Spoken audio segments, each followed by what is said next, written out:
Sejam bem-vindos a mais esse ciclo de palestras. Hoje eu estou aqui representando o professor Jorge, ele está numa outra demanda do grupo, lá em Palmas, no Tocantins. Então, eu vim dar só um apoio aqui. A palestra do professor Guilherme Mendes, a quem nós agradecemos antecipadamente, em colaboração também com o professor William, que está nos ajudando aqui nessa semana, e eu espero que vocês tenham um bom proveito. Independentemente de você ter se inscrito nessa palestra, a partir de determinado momento da palestra, eu já distribuirei para vocês o certificado que já está assinado e carimbado com carimbo do coordenador acadêmico. Vocês vão apenas preencher o nome de vocês. Vale para horas complementares que vocês precisam comprovar no candidato, ok? Eu passo a palavra ao professor William. Hoje não, não. Sim, mas o senhor pode ficar à vontade e também o professor, pois não? Não é isso, é certificado direto que eu vou entregar carteira por carteira. Tá? Boa noite, pessoal. Alguns de vocês já me conhecem, outros não. Eu estava aqui botando terror nas bandas de TCC semestre passado, mas também ministrei uma palestra para o pessoal aqui da faculdade sobre metodologia científica. Teve alguns alunos aqui que participaram, espero, pelo menos parece que gostou, né? O pessoal me falou que gostou aqui. Estarei aqui com vocês na sexta, falando sobre a informalidade do trabalho através das plataformas digital. E hoje eu vou deixar a palavra com o Dr. Guilherme, porque é uma pessoa que eu admiro, que eu tenho bastante respeito, que eu aprendo muito todos os dias com ele. Acho que nenhum profissional do direito sabe o suficiente para falar que é melhor do que o outro. Acho que todos nós estamos numa luta contínua de aprendizado e precisamos ter amigos, parceiros aqui de profissão para a gente contar, porque ninguém vai conseguir atuar em todas as áreas. Então, essa semana a gente tentou trazer cada dia da semana um tema diferente, com pessoas que têm a vivência prática e, além disso, também tem conhecimento naquela área que atua, né, com maior demanda. E vou deixar agora a palavra com o Dr. Guilherme aqui para que ele possa nos trazer muito conhecimento aí, muita informação. Obrigado. Obrigado, Luiz. Pessoal, boa noite. Meu nome é Guilherme Mendes, eu sou advogado especializado na área civil, trabalho junto com o meu sócio que está aqui, o Rafa, e tive o privilégio de poder conhecer o Dr. William também, lá no escritório, e como o Dr. William falou, a gente segue trocando figurinha sempre. Eu acho que o papel de cada um de vocês aqui que querem atuar na área do direito vai ser justamente esse, de se especializar numa área, mas sempre ter em vista que a gente cresce muito. Hoje eu queria trazer um tema, que é uma legislação relativamente nova, que é de 2021, que é a legislação, que é a lei do superendividamento. Não sei se todos aqui já tiveram acesso a essa lei, mas queria trazer primeiro uma pergunta. Eu peço que vocês não se sintam acanhados em responder, mas tem alguém aqui que não tem nenhuma dívida? Eu vou chamar os três aqui para dar a palestra, então, porque eu estou precisando também. Mas vocês veem que é um número, 3, 4 pessoas numa sala de, 30, 40 pessoas. Então a gente já vê que existe um problema aqui. E eu queria começar falando sobre a questão da recuperação de crédito. Dando uma passadinha. O que é então a recuperação de crédito? Todos os dias a gente se depara com diversas oportunidades no mercado, seja questão de banco, seja questão de lojas crediárias, Magazine Luiza, seja questão de empréstimos, a gente sempre tem à disposição crédito a nosso favor. E muitas vezes a gente recebe essa possibilidade de obter um crédito de maneira fácil. E o que a gente está fazendo? Eu acho que o professor Acero já deve ter falado isso nas aulas dele, né? Que a gente está adiantando um plano. Quando a gente pega um crédito que a gente não tem, a gente está adiantando, a gente está trazendo um plano futuro para o nosso presente. Só que muitas vezes a gente não tem educação financeira para lidar com isso. Em outras palavras, a gente vai e se endivida. E aí vem o banco, que a gente pegou o crédito, vem a empresa, que a gente pegou o crediário, vem eventualmente qualquer credor que a gente possa contrair ao longo da nossa vida, eles vêm cobrar o crédito que a gente pegou emprestado e não conseguiu pagar. E qual que é o grande problema?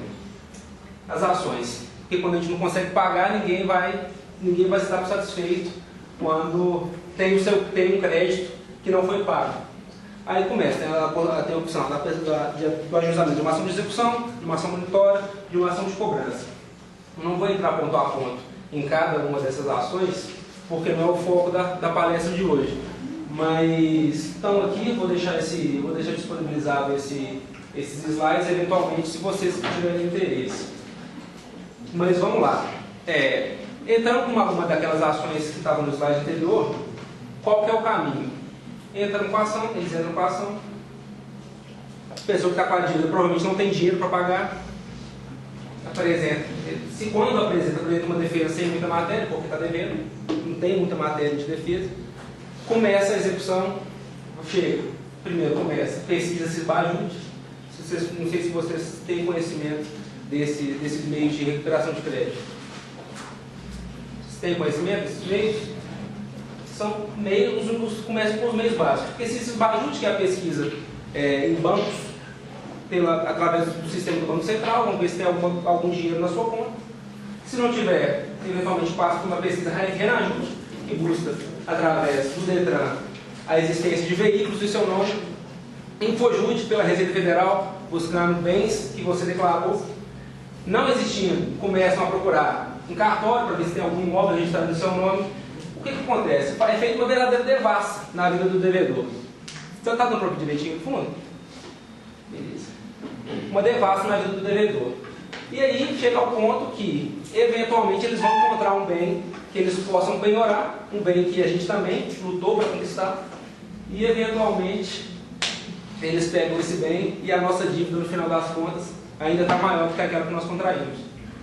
E esse é um grande problema que eu vejo, assim, na vida da grande maioria dos brasileiros. Tem vários clientes que estão nessa situação, e é uma situação que vira uma bola de neve.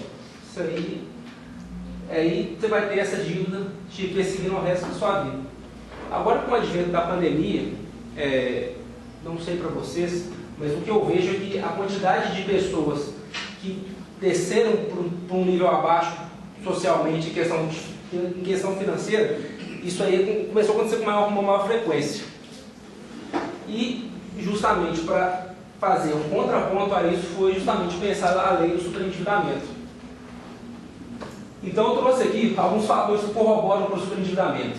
O primeiro, como eu já cheguei a mencionar no início da palestra, é a facilidade de obtenção de crédito no mercado. Hoje em dia basta a gente ir no banco, basta a gente ir em alguma loja especializada para isso, porque sempre tem um crediário disponível, sempre tem um crédito disponível.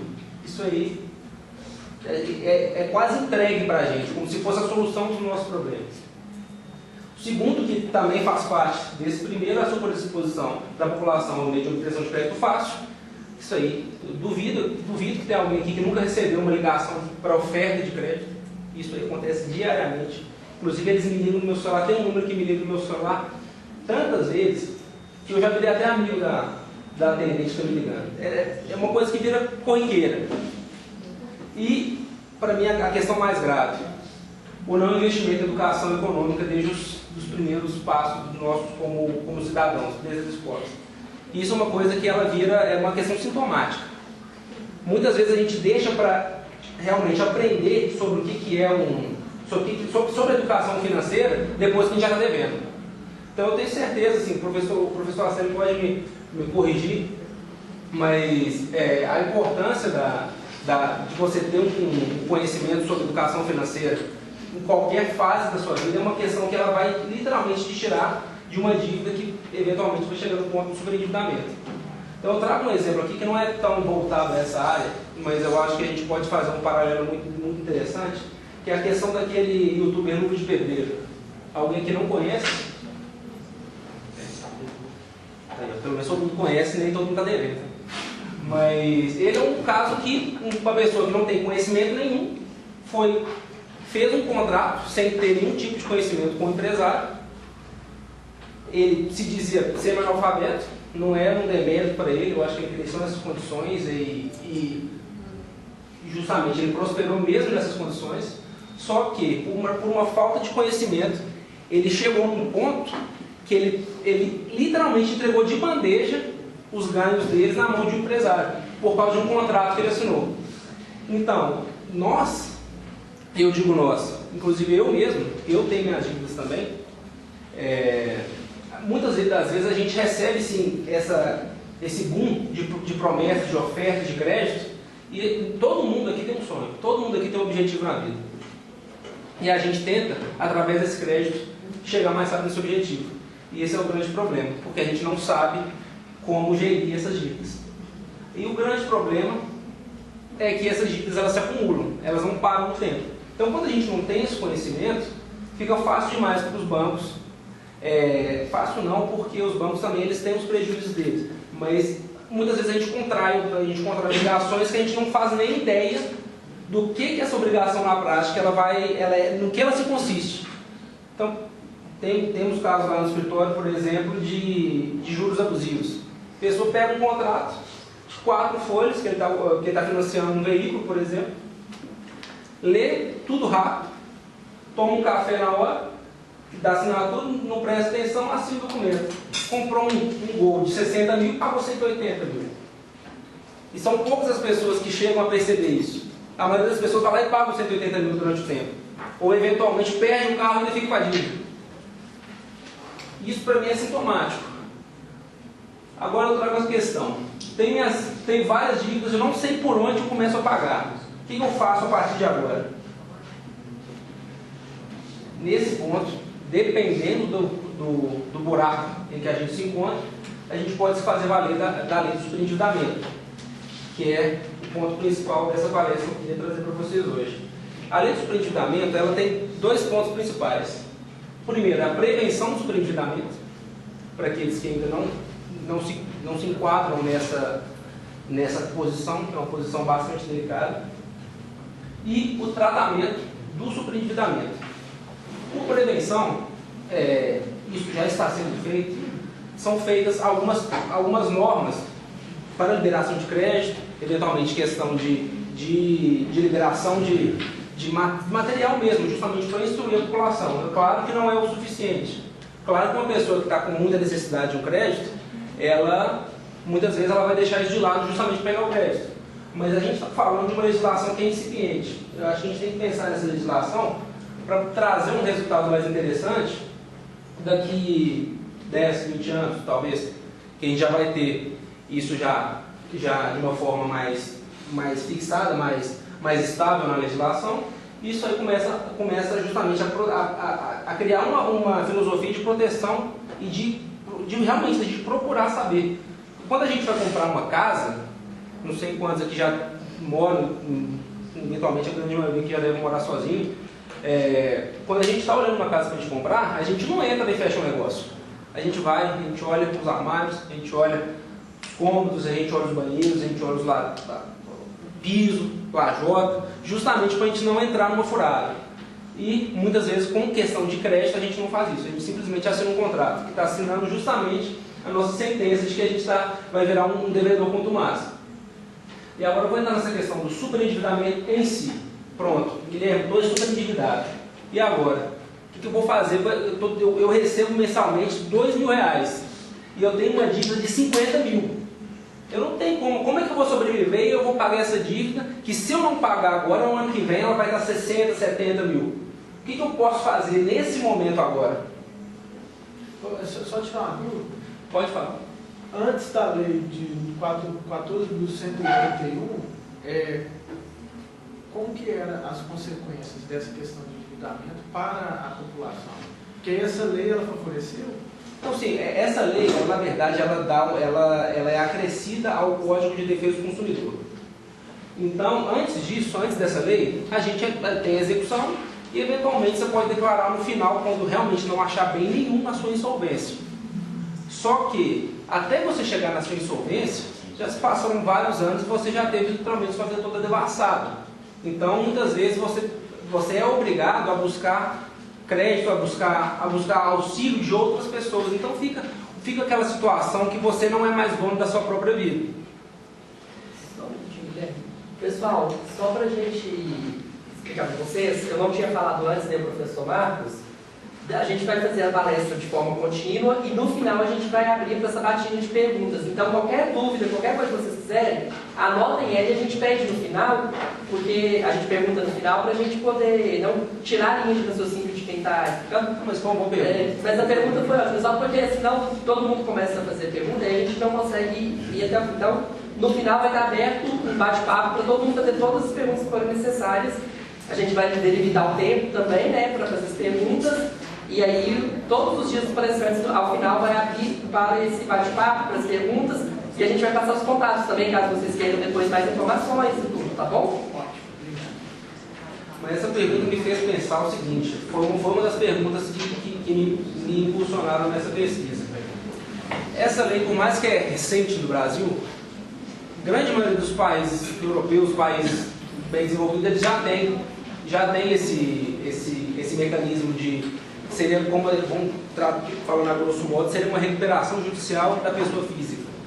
Porque a gente já tem empresa, ela passa por um processo de recuperação judicial e esse nada mais é trazer essa possibilidade para pessoas físicas, que atualmente, nas circunstâncias em que o país se encontra, são a maioria dos devedores. Beleza, vamos para o conceito do superendividamento. Eu queria evitar ficar lendo os slides, mas nesse caso eu vou fazer uma exceção, porque esse aqui é o conceito que a própria lei nos dá, que é, entende por superendividamento a impossibilidade manifesta de um consumidor, pessoa natural, de boa fé, pagar a totalidade de suas dívidas de consumo exigíveis e vincendas, sem comprometer seu mínimo existencial, nos termos da regulamentação. Eu coloquei o artigo ali, mas vamos por partes aqui. Consumidor, pessoa natural. O que é uma pessoa natural? Pessoa natural é aquela que não é uma empresa, ela é uma pessoa comum, uma pessoa física. De boa fé. Também a gente não pode deixar também a gente transformar o devedor em uma espécie de santo imaculado que não pode ser tocado. A gente tem que ver que muitas pessoas elas contraem dívidas propositalmente em certo nome de uma pessoa, justamente porque se o nome já está sujo, termina de sujar e a pessoa já consegue tudo que ela quer e eventualmente passa as compras por nome da esposa, por nome da mãe, por nome de um terceiro, uma aranha. Então, e outra questão que eu queria trazer a baila aqui é a questão do mínimo existencial. Em valores, queria 3 pessoas. Quanto vocês acham que seria um mínimo existencial digno para a sobrevivência de uma pessoa durante um mês?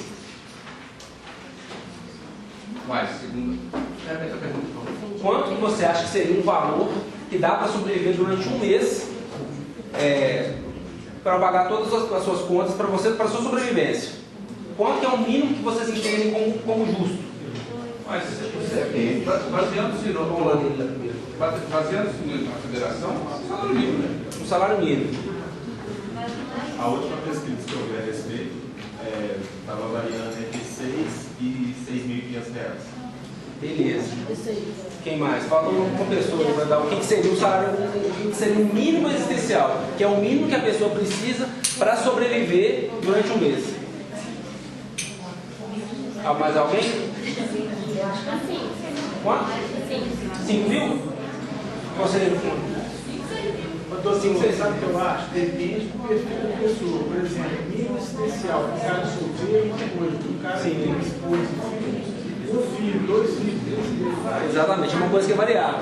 Só que a gente tem uma limitação nessa questão do mínimo existencial, porque o mínimo existencial que a gente tem com base no próprio, que o governo ele determinou, é 25% do salário mínimo. O mínimo existencial aqui é R$303. Quem aqui consegue ver por R$303? Ninguém. R$303. Não sustenta nem o cachorro. Ei, a senhora qual é o seu nome? Muito bem. Dona Rosemary está falando aqui que você não sustenta nem um cachorro. Se você quiser dar banho no seu cachorro uma vez por semana, você já passa o mínimo existencial. Só que esse mínimo existencial está em discussão atualmente. Então, por mais que por hora esse mínimo existencial seja R$303, E isso está sendo objeto de discussão no STJ e no STF justamente para verificar acerca da possibilidade de aumentar esse mínimo existencial. Só que o grande problema do mínimo existencial não é o valor dele de R$303, porque ele, na verdade, é 25% do salário mínimo. Então, na verdade, é o nosso salário mínimo que é muito baixo, tendo em vista o valor das coisas de mercado. Porque se eventualmente o nosso salário mínimo fosse R$3.000, o mínimo existencial seria R$900. R$900 já é uma coisa mais plausível para a gente passar um mês. Pode passar. Então, vamos lá. Começando o tratamento do superendividamento. Eu, como superendividado, o que eu devo fazer? A primeira coisa, isso aí é que qualquer profissional ele vai te sugerir a fazer, é justamente sentar e traçar um plano estratégico. Você vai fazer um arrolamento de todos os seus credores e das dívidas que você deve a eles. Logo em seguida a gente procura um profissional. Isso não é uma ação simples e também não é uma ação que a gente pode adentrar com o juiz postulante. Que a gente precisa de estar com um procurador, com um advogado que justamente vai postular em nome de vocês. E vocês, quando formarem, vão poder fazer isso em nome dos seus clientes. E o último é, em conjunto, elaborar um plano de pagamento. Não é uma ação que simplesmente a gente pega, minhas dívidas são aqui, toma. Não, a gente vai ter que fazer justamente um plano de ação. A gente tem que agir de forma estratégica. Eu digo para vocês e para os seus clientes, que ninguém aqui deve mais não. Vocês têm que fazer justamente esse levantamento. Pô, pegamos suas dívidas, está aqui. Como que nós vamos conseguir pagar isso sem adentrar no mínimo essencial? Porque, querendo ou não, a gente tem que sobreviver também. Pode passar. Beleza, o plano de pagamento. O plano de pagamento em si, que a gente tem que apresentar, ele tem até um limite de 5 anos para que esse pagamento seja feito. E vamos dividir em 5 anos, a gente pega parcelas mensais de, vamos supor que a gente tem 3 credores. A gente pega parcelas mensais num valor de, vamos supor, vou trazer esse exemplo do que a gente está recebendo R$2.000 por mês. Vamos supor que dos R$2.000 por mês a gente tem que resguardar pelo menos R$303. Vou arredondar para 300 para ficar mais fácil. A gente tem então R$1.700 para a gente colocar numa parcela. Ok, é difícil, mas é um plano até ousado, se a gente parar para pensar. Essa questão do mínimo essencial não é uma obrigação. A gente não precisa de ficar na trave do mínimo essencial. 5 anos são 60 meses. Voltando, estou devendo R$50.000 e eu ganho só R$2.000 por mês. Se essa pessoa conseguir economizar, pagar R$1.000 por mês a título do plano de superendividamento, vamos lá, sou ruim de matemática, em 50 meses, ela consegue justamente quitar a sua dívida inteira, vivendo com R$1.000. Então, é um plano que a gente tem, justamente, a gente vai deixar bem discriminado, que do seu salário, R$1.000 vai ser para suas dívidas. E, eventualmente, nesse período, a gente pode, sim, estar progredindo, estar aumentando o salário, e, eventualmente, a gente vai, isso à medida do interesse de cada devedor, antecipando parcelas ou, eventualmente, investindo isso em outras áreas. Vamos lá. E a primeira proposta é apresentada através de uma audiência de conciliação. Então, primeira coisa, arrolar os credores, a gente faz uma intimação para todos eles têm que comparecer numa audiência de conciliação, é a ocasião que vai ter um conciliador, justamente, que ele é voltado justamente para a questão de solucionar conflitos, e ele vai tentar dar a melhor solução justamente com base nesse plano que é apresentado primeiramente. Oi. Beleza. Aí a gente pergunta, e se um dos credores se negar a comparecer à audiência de conciliação? Porque muitas vezes a gente tem essa imagem, muitas vezes os próprios credores têm essa imagem, que eles são inimigos dos devedores. E a gente não pode pensar dessa forma. A meu ver, essa lei ela agrega muito mais do que separa. Porque o que o credor quer no final das contas? É receber seu crédito. E o que o devedor quer no final das contas? Eu vou falar que é pagar. Porque se fosse a gente pudesse tirar esse pagamento e ficar tranquilo, está melhor. Mas o devedor ele quer se ver livre da sua dívida. Então, através desse plano de pagamento, a gente consegue obter os dois fins através desse meio, que é justamente a gente apresenta esse plano e a gente tenta quitar a dívida. Só que o grande problema é se o devedor, se a gente fala assim, beleza, vamos supor que eu estou devendo X para o Magazine Luiza. Peguei Magazine Luiza para Cristo hoje. Mas se eles não comparecem nessa audiência de conciliação de maneira injustificada, eles automaticamente podem ser sujeitados compulsoriamente a pagar, a entrar nesse plano. O que seria o contrário, eles não seriam obrigados caso eles chegassem lá, não tivessem acordo e eles apresentassem uma contestação, que é um dos casos que nós vamos ver a seguir. Vamos pegar o primeiro caso, melhor das hipóteses, realizado o acordo. Então, no plano de pagamento, obrigatoriamente vai dar os seguintes passos. Primeira forma de pagamento, redução de encargos e juros, e outros meios de facilitar o pagamento. Praticamente todos os credores que a gente vê no mercado hoje em dia, eles estão dispostos, sim, a negociar a dívida, a bater os juros, justamente porque eles têm, sim, uma parcela de perdas. Então, é melhor um pássaro na mão que dois voando. Então, eu já trabalhei com o banco, sei como é que funciona. O banco, sim, ele tem uma parcela de renegociação, só que ele realmente quer receber pelo menos a maior parte do crédito que ele dispôs, e devidamente.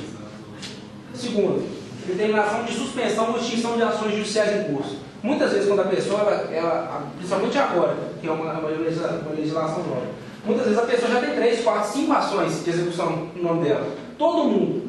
São de 5 frentes diferentes tentando localizar bens dos seus clientes para penhorar. Então, muitas das vezes, o cliente já está assim, não posso deixar nada no meu nome, o salário vai cair na minha conta, eu tenho que sacar, senão o banco pega, senão o meu credor vai pegar esse valor.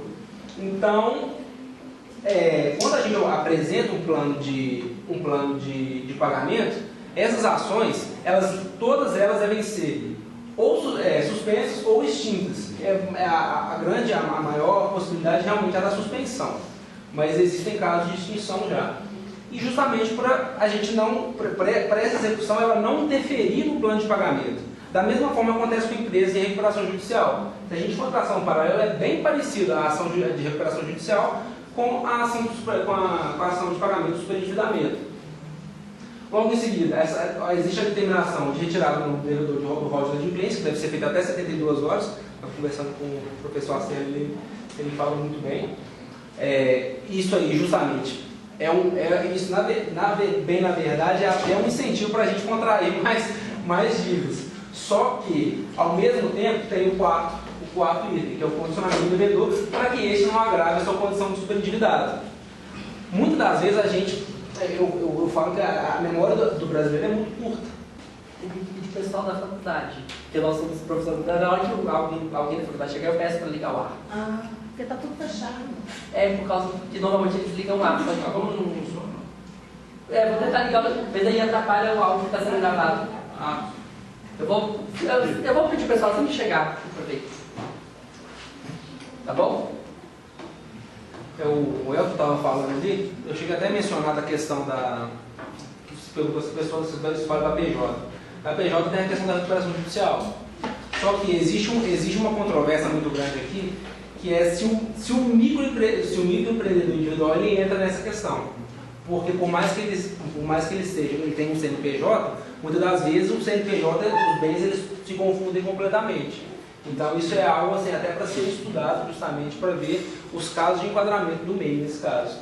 E vamos para o último, eu já falei que é justamente funcionamento. Já acho que já até falei nesse ponto. Pode passar.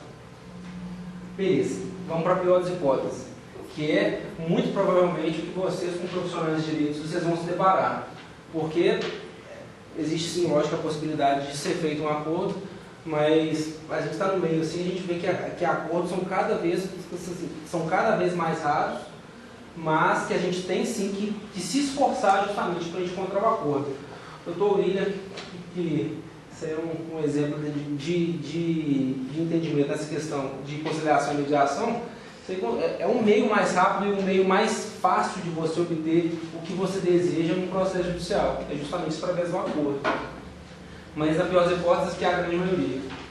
O que a gente vai fazer a partir de então? Aí a segunda parte desse procedimento, que a gente vai instaurar literalmente um processo de superendividamento com revisão e repactuação de dívidas que estão em aberto em seu nome. Justamente para a gente tentar quitar o valor, e esse plano será compulsório em nome de todos os credores. Então a gente vai fazer esse plano, o juiz ele vai aprovar ou reprovar esse plano, é nomeado até um administrador judicial, igual na recuperação judicial de empresas, e esse administrador ele vai fazer justamente esse levantamento. Como que essa pessoa pode pagar sem diminuir o mínimo essencial e como que isso vai ser resolvido da melhor forma possível. Então, o procedimento ele parte por essas três vias. Primeiro, os credores. Vamos supor que naquela dívida que a gente falou, dos 50 mil, tem 3 credores, vamos supor que um credor não fechava acordo, que é esse caso. Ele vai ter sim direito a receber tudo que é devido. Mas, logicamente, ninguém é obrigado a nada, senão em virtude de lei. Isso aí, meus colegas do direito aqui, isso aí é constitucional. Se ninguém é obrigado a nada em virtude de lei, não faz sentido também uma empresa ser obrigada a reduzir o valor do seu crédito perante um credor, um devedor, justamente porque ele quer. Então ele não é obrigado. Só que aí que vem a parte interessante dessa legislação. Porque aqueles que não aceitarem, eles logicamente vão ter que receber, mas eles vão receber num prazo de 5 anos do pagamento da dívida, só que esse prazo é contado quando terminar o pagamento da dívida daqueles que fizeram um acordo. Então a gente para pensar, estou devendo 50 mil, consegui fazer um acordo para pagar primeiramente os 40 mil. A partir quando a gente chega quando a gente consegue pagar os 40 mil, aí sim a gente vai entrar nesses 10 mil que não aceitaram o acordo. Logicamente esse valor vai sendo atualizado, só que nesse período, como existe um plano homologado, ele não vai poder te cobrar com uma ação judicial, ele não vai poder te negativar, não vai poder bloquear seus bens, não vai poder eventualmente protestar seu nome. Então é uma questão assim, que eu como credor, pensando como credor, não acharia interessante. Tendo a opção de fazer um acordo para recebimento do valor de uma forma mais rápida, mesmo que seja um pouco mais demorado que de costume, não seria interessante não fechar o acordo. Então, e o pagamento da primeira parcela seria só 180 dias após a homologação desse plano, que é feito só depois de quitar as dívidas que foram acordadas. Então, para uma empresa, esperar aproximadamente 10 anos eu acho um pouco forçado demais. Então, acaba que a empresa ela fica tentada a fechar esse acordo justamente para evitar essa demora. Porque o grande problema das recuperações de crédito atualmente não é nem encontrar bens. Porque encontrar bens, o pessoal encontra. Ele está sendo desenvolvido agora um sistema novo no Conselho Nacional de Justiça que chama Sniper. Esse sistema é um sistema que ele vai abarcar justamente todos esses outros. Então vai facilitar muito a localização de bens e execução. E justamente isso aí, você ter uma execução contra o seu nome é uma coisa assim, eu digo por mim, isso aí me estressa de uma forma que, eu pelo menos eu fico estressado com isso. Então isso aqui já é uma resolução boa para esse tipo de problema. Eu tinha feito aquela pergunta inicialmente, da questão de quantas pessoas aqui na sala não têm nenhuma dívida aberta em nome delas, justamente porque em 2021 foi feita essa pesquisa, que registrou que 77,7% dos brasileiros atualmente possuem uma dívida aberta em seu nome. Se a gente pensa numa população de... Qual a população? 210 milhões? 210 milhões. Pois é, imagina essa porcentagem, quase 80% dessa população tem uma dívida em aberto.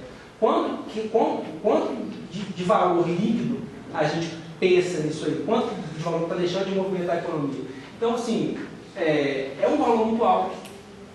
E justamente essa lei, ela vem trazer justamente uma solução para isso. Porque também ninguém gosta de ficar devendo. Eu não conheço uma pessoa que fala assim, eu gosto de ficar devendo. Posso só fazer uma ressalva? Lógico. Aos 3 que perguntaram e falaram que não tem dívida. A gente tem que ter muita atenção nessa hora, Porque você ter dívida não quer dizer que você está inadimplente. Mas a partir do momento que você fala que não tem dívida, quer dizer que você não deve nada. Vocês que falaram que não tem, os 3 são alunos aqui da faculdade? Vocês 3 têm um contrato semestral assinado. Esse contrato semestral, você tem 6 parcelas a serem pagas. A partir do momento que vocês têm 6 parcelas do semestre a serem pagas, você não está com elas em atraso, mas a dívida ela existe. Não está em atraso. A pergunta dele não foi quem está endividado, quem está inadimplente, foi quem tem dívida. Todo mundo tem cartão de crédito, todo mundo paga a internet que tem um contrato, todo mundo tem telefone celular, então dívida todo mundo tem. Não está devendo, não está inadimplente, mas dívida todos nós temos, até mesmo antes de nascer como pessoas naturais. Só fazer essa questão, esperei até esse momento para vocês que são futuros operadores de direito tomar cuidado com essas coisas, porque às vezes a gente responde por impulso e esquece dos detalhes. Eu acho que a questão de lidar com o crédito, a gente vai lidar a vida inteira. Eu acho assim, a gente sempre vai adquirir um produto, a gente sempre, muitas das vezes, a gente vai adquirir um produto a prazo, por mais que não seja o ideal. Então, a gente está sujeito a passar por uma situação de superendividamento durante a nossa vida inteira. Então, justamente, assim, o pessoal fala assim, para morrer basta estar vivo. Não, para dever também. Para dever basta estar vivo, porque a gente sempre está justamente contraindo obrigações e eventualmente contraindo dívidas também. E isso é uma coisa natural, e se isso não existisse, se essa questão não existisse, se a possibilidade de parcelamento de crédito não existisse, muitas das pessoas, inclusive eu, não estaria aqui hoje. Porque eu, quando eu entrei na faculdade, também não conseguia pagar de carro, não. Isso é uma coisa que a gente vai justamente conquistando com o tempo.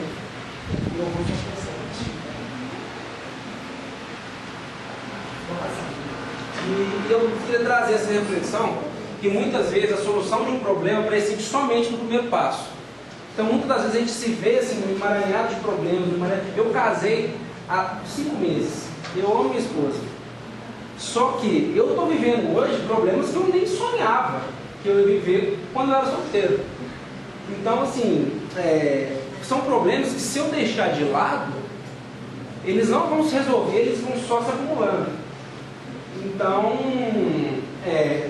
justamente o primeiro passo para a solução dos nossos problemas, muitas das vezes, ele vai demonstrar que o problema que você tem, na verdade, é uma coisa tão pequena que você consegue resolver de forma simples, sem precisar de entrar, por exemplo, com uma questão, com um procedimento de superendividamento. Então, fica aí essa reflexão para vocês, todos vocês que são jovens e conseguem identificar justamente que vocês têm uma vida longa pela frente, mas correr dos problemas, na verdade, ele não vai resolver o problema de ninguém. Eu estou deixando aqui, gente, o meu contato. Se eventualmente alguém tiver alguma pergunta, alguma questão para ser tratada posteriormente,